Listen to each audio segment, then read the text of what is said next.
বাবাই তাকে জিজ্ঞেস করো, আমাকে জিজ্ঞেস করো। রিদ্দিস মাথায় রাখবেন, একটি গাছ একটি প্রাণ।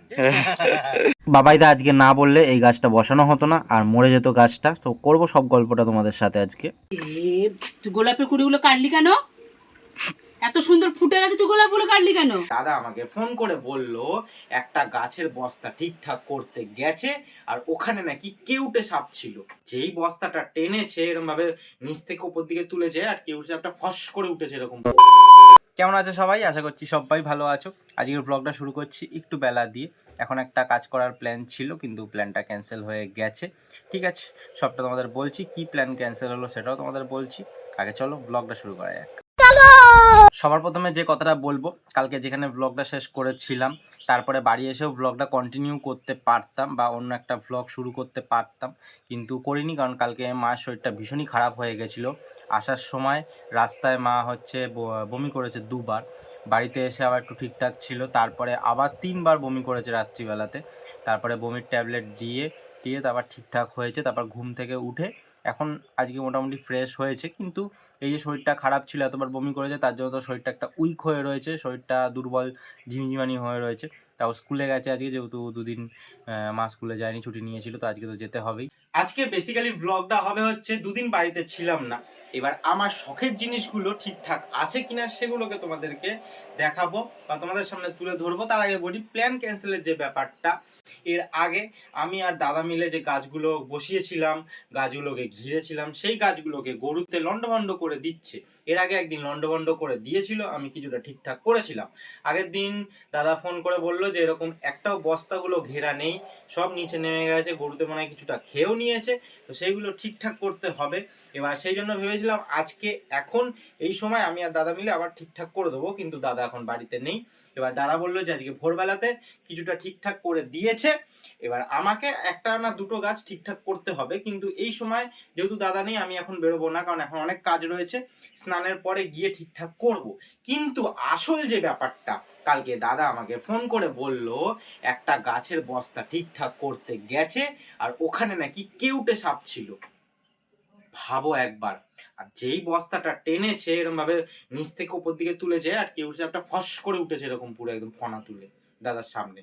আর বলছে দাদা বলছে একটুর জন্য বেঁচে গেছি, একটুর জন্য, মানে কামড়ে দিত, যদি কামড়ে দিত তাহলে ভাবো তো কি অঘটনটা ঘটতো ওখানে। 2 দিন বাড়িতে ছিলাম না, আর আমি বাড়িতে না থাকলে একটা ভয় সবসময় থাকে, বাবা মাছদের ঠিকঠাকভাবে খেতে দেবে কিনা, মাছগুলো ঠিকঠাক থাকবে কিনা। একদম ঠিকঠাক আছে, আমি কালকে রাত্রিবেলাতে খেতে দিয়েছিলাম, একদম ঠিকঠাক আছে। এই মাছ দুটো অলরেডি আবার ডিম দিতে শুরু করে দিয়েছে, না ডিম দিয়ে দিয়েছে অলরেডি, কিন্তু এরা এখনও ঠিকঠাকভাবে ডিমগুলোকে দেখতে পাচ্ছে না, ঠিক করে হ্যাচ করবে না, সেই জন্য ডিমগুলো। এইবার চলো বাইরের দিকে যাই। তো মাছের জিনিসটা একটু দেখানো উচিত। এই অ্যাকোরিয়ামে সব ঠিকঠাক আছে, এই অ্যাকোরিয়ামটা তোমাদের দেখাচ্ছি। এই অ্যাকোরিয়ামের মাছগুলো কত পরিমাণ বাচ্চা দিয়েছে আমি তোমাদের দেখাচ্ছি, কারণ এর আগে আমি দেখে গেছিলাম ডিম দিয়েছিল, আমি জানতাম এগুলো হ্যাচ করে যাবে, এগুলোকে নিয়ে কোনো চাপ নেই, এরা ঠিকঠাক করে দেখে রাখে। কিন্তু ওয়েদারের জন্য, যেহেতু দেখো এখানে টিনের শেড রয়েছে, এত পরিমাণ গরম হয়ে যায়, জল গরমের জন্য মাছগুলোর বাচ্চাগুলো কিন্তু ঠিকঠাকভাবে থাকছেন না। আমি পরে মাছগুলোকে অন্য জায়গায় রাখার চেষ্টা করব, এখন আপাতত এখানে থাকুক। আর আশা করি এখান থেকে বুঝতে পারছো ঠিক ব্যাঙাচির মতন কত পরিমাণে যে রয়েছে সব মাছের বাচ্চা। দেখো সব যত দেখছো সব কিন্তু বাচ্চা। এবার যে জিনিসটা করব, এই জিনিসটা যদি মায়ের সামনে করি মা ভীষণই খচে যায়, তো সেই জন্য মা যেহেতু নেই এখন করব। এই যে আমার গোলাপ গাছ দেখতে পাচ্ছ, এই গোলাপ গাছের মধ্যে আশা করি দেখতে পাচ্ছ, এই দেখো কত বড় বড় কুঁড়ি হয়েছে। এইবার এই কুঁড়িগুলোকে আমি সব কটা কেটে দেব, তার কারণ হচ্ছে যদি এই কুঁড়িগুলোকে না কাটি গাছের গ্রোথটা কমে যাবে। এখন এই ফুলগুলো মোটামুটি 15 দিন থাকবে, এখন বৃষ্টি হচ্ছে তাড়াতাড়ি নষ্ট হবে না, তো 15 দিনে আরও সেই গাছের গ্রোথ কমে যাবে, অন্য জায়গার ডালপালাগুলো তেমন বেরোতে চাইবে না, তো সেই জন্য এর আগে কুঁড়িগুলো সব কেটে দিয়েছিলাম, সেই জন্য গাছটা এত তাড়াতাড়ি বড় হয়ে গেছে। আর একটা জিনিস বলতে চাই, গোলাপ গাছ যাদের বাড়িতে আছে, ফুল যেখানে হয় তার নিচের যে পাতাটা হয় সেখানে 3টে মাত্র পাতা হয়, এই 3টে পাতাটা কখনো রাখবে না, এই 3টে পাতার এখান দিয়ে কেটে দেবে। তো আমি এখান দিয়ে কেটে দেবো, কাঁচিটায় ধার কম। এতগুলো কুঁড়ি কেটে দিলাম, কটা রয়েছে বলো, 1 2 3 4 5 6খানা। আমাকে বুঝে গার্ডেনিংটা করতে হবে, যেই জন্য গাছটা অফ সিজনে কিনে নিয়ে এসেছি। মা চলে এসছে বাড়িতে, এবার মাছের তরকারি আছে, মাংসর তরকারি আছে, তাও মা আবার কী সব ভাতে দেবে, ঠিক আছে। তো তোমাকে দেখানোর কারণ হচ্ছে, এদিকে আসো, এদিকে আসো, এদিকে আসো, এই যে দেখো। তুই গোলাপের কুড়িগুলো কাটলি কেন? এত সুন্দর ফুটে গেছে, তুই গোলাপগুলো কাটলি কেন? আরে গাছটা বড় হবে না তো এখন। আরে এত সুন্দর ফুলগুলো ফুটছে, ফুটতে দে ফুলগুলো, তারপরে তুই কাটতে পারতিস। ইডি ইডি ইডি যা যা, জানতাম এটা, দেখে গেলাম ফুলগুলো সুন্দর ফুটেছে। জানতাম এটা। এই তো জলে ভিজিয়ে রেখেছি, ফুটবে এবার, ফুটবে গো। আমি জানতাম এই জিনিসটাই বলবে, সেই জন্য ওটাকে গুছিয়ে রেখে দিয়েছি, দেখবো যে মার রিয়াকশনটা কি হয়।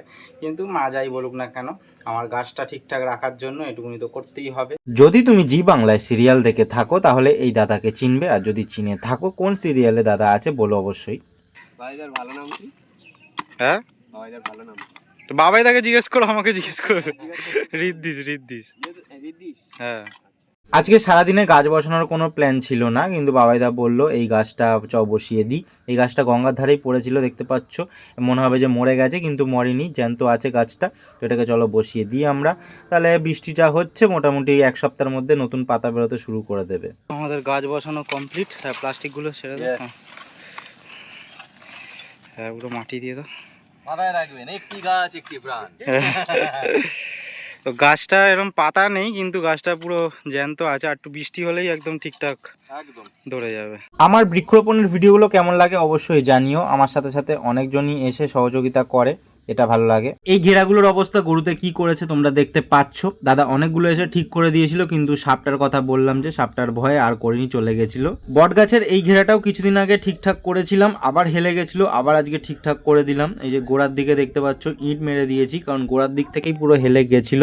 আর এখানে দেখতে পাচ্ছ দড়ি বেঁধে দিয়েছি, যাতে গাছটা কোনো দিকে না চলে যায়, একদম সোজা হয়ে দাঁড়ায়। 3 দিক দিয়ে বেঁধে দিলাম, তাহলে কি সোজা হয়ে দাঁড়াবে। কিন্তু একটা বিষয় যেটা ভাবাচ্ছে আমাকে, গাছটার মধ্যে কেমন সাদা সাদা পোকা হচ্ছে, কোন স্প্রে করলে এই পোকাগুলো চলে যাবে আমাকে অবশ্যই জানিও। অনেকটা বড় হয়ে গেছে গাছটা, এটা যা ভালো লাগছে। অনেকটা খাটাখাটনি হয়ে গেল, কিন্তু বেশ ভালো লাগছে গাছটা যে বসানো হলো। কারণ এই গাছটা পড়েছিল, পড়ে মরে যেত। সেই পড়েছিল হচ্ছে টুর্নামেন্টের আগে থেকে, যে বড় ফুটবল টুর্নামেন্টটা হলো, বেশ মজা লাগছে। কিন্তু অনেকটা দেরি হয়ে গেল, খাওয়া দাওয়া হয়নি। মার খাওয়া দাওয়া হয়ে গেছে, বাবারও খাওয়া প্রায় শেষের দিকে। খাওয়া দাওয়া করে আবার জামা কাপড় তুলতে গেছে। খাওয়া দাওয়ার পরে আবার মা দেখতে এসছে গাছটা ঠিকঠাকভাবে কি পুঁতেছি। আর একদিকে ভালো হয়েছে, গাছটা যে পুঁতেছি এমনি তো জল দেওয়া যায় না, বৃষ্টি আসছে এখন, তো বৃষ্টি পড়ছে অলরেডি, তো গাছের গোড়ায় জল পেয়ে যাবে, গাছটা 1 সপ্তাহের মধ্যে ঠিকঠাকভাবে বেড়ে উঠবে। আমরা এখন জল ভরতে এসেছি গঙ্গার, অনেকদিন ধরে জল নেই। মা, হাঁপিয়ে গেলাম না গঙ্গা থেকে জল আনতে। ও বাবারে, মাসি যে গিফটটা দিল, হ্যাঁ। আজকে ব্লগটা বেশি লম্বা হয়ে যাচ্ছে, আজকে তাহলে ওটা সেটিং করছি না বা দেখাচ্ছি না, ওটা কালকে দেখাবো তাহলে, ঠিক আছে? বেশ সুন্দর আছে ওটা, বেশ। কি ব্লগ করলি এত বড় হয়ে গেল? হ্যাঁ, অনেক কিছু করেছি আজকে সারাদিনে। আর বেশি বড় ব্লগ দিলে কি তোমরাও দেখে ইন্টারেস্ট পাবে না, আমার বানাতেও একটুখানি কেমন কেমন যেন লাগবে। তো কেমন লাগলো ব্লগটা অবশ্যই জানিও। আজকের জন্য টাটা বলছি, সবাই ভালো থেকো, সুস্থ সাবধানে থেকো। আর কালকে মাসির দেওয়া গিফটটা সেটিং করব দিয়ালে, কোথায় করি না করি সবটা তোমরা দেখতে পাবে কালকে। টাটা।